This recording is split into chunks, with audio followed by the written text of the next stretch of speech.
Line तो बोलनी है सरदार जी। पीछे कर दो थोड़े से। अरे पंजाबी में सुना दो, समझ नहीं आएगा। आएगा हमारे क्यों बात करने आएगा। ज्यादा नहीं मुझे पता वैसे। देव जी मर्दाना जी के साथ मक्का में गए तो उठे वो जो मक्का का उनका देव स्थान है मुस्लिम लोगों का, उधर वो पैर करके सोए हुए थे। तभी किसी मुस्लिम ने देख लिया, वो गुरु नानक जी के पास आए। उन्होंने उनको कहा, महाराज आपने जो पग है वो हमारे इसकी तरफ किए हुए, मक्के की तरफ किए हुए हैं जहाँ हमारा देव स्थान है, ठीक है, तो आप ना अपने पग बदल लीजिए, आप इधर से सोइएगा। ऐसे सोते हैं यहाँ पर आकर सभी लोग। तो उन्होंने कहा, भाई जिधर आपका मक्का नहीं है आप उधर पैर कर दो मेरे।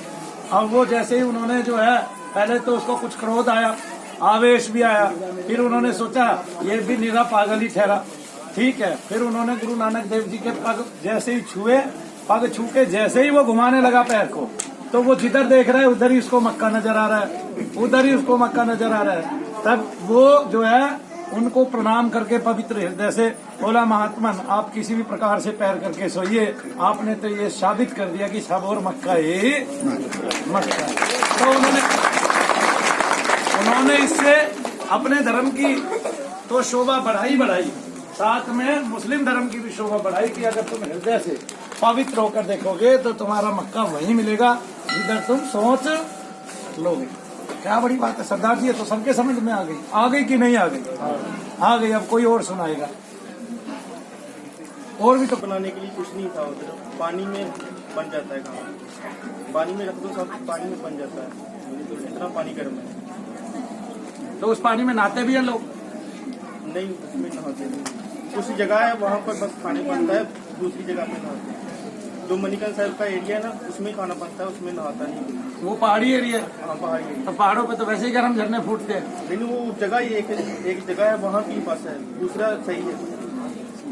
एक बार गुरु नानक देव जी यात्रा करते हुए, ये मणिकर्ण साहिब पहले नहीं था, नाम नहीं था पहले इसका, मणिकर्ण साहिब पहले नहीं था।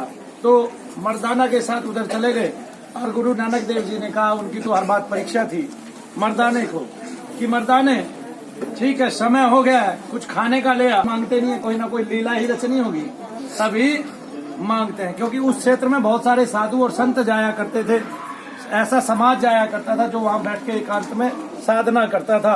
और उनको वहाँ बड़ी पीड़ा हुआ करती थी, क्योंकि वो साधना तो करने जाते थे वो महात्मा, जब उन्होंने 14-14, 18-18 घंटे साधना करनी है तो फिर उनको जो खाने का है समय, वो उपयुक्त उनके पास एक समय होता है और उस समय में उनको खाना बना के खाना होता है।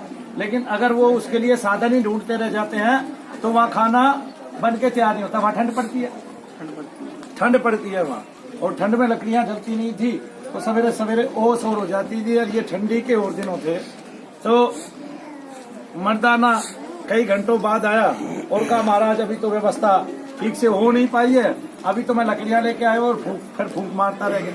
अब वो धुआं ही धुआं, लकड़ियाँ उगले, वो जले ही ना। मर्दाना की बहुत सारी मशक्कत के बाद भी मर्दाना अपने सतगुरु को क्या नहीं खिला पाया, प्रसादी नहीं बना के खिला पाया कि उनका मुंह झूठा हो और फिर मुझे भी मिले। तो फिर मर्दाना भी भूखा और वो सोच रहे हैं कि सतगुरु देव भी भूखे हैं। लेकिन लीला को समझे को, परमात्मा अपनी लीला अपने आप करा लेते हैं, ठीक है। तब गुरु नानक देव जी ने एक स्थल पे हाथ रखे, कहा, अरे मर्दाने तू इसको तो भूल ही गया, देख यहाँ से पानी चू रहा है। वो बोले, तो फिर पानी का क्या है? बोला, अरे तू गौर से तो देख। तब मर्दाना देखता है कि वहां से पानी निकलने लग गया और साथ में ऊर्जा रूप में भाप दिखाई दे रही है मर्दाने को। तो मर्दाना समझ रहा है कि ये ठंडा ही पानी होगा जैसे भाप निकलती है, ठीक है। तो मर्दाना वहां गया, बोला, महाराज इसमें क्या नया है? मर्दाना ने जैसे ही पानी को हाथ लगाया, जल को हाथ लगाया, तब उसको पता चला कि ये तो बहुत गर्म जल है। और तब मर्दाना को सतगुरु के आदेश से ये हुआ कि इसमें मैं अपना भोजन बना लेता। तब उन्होंने चावल एक उसका अपने जो ये रखते हैं ना, क्या बोलते हैं, हाँ, तो उसका एक पल्ला जो है ना उसमें भिगोया, वो साफ हो गया। तब उसने उसमें चावल डाल के बांध दिए और लटका दिए और जरा सी देर में वो उबल के बन गए।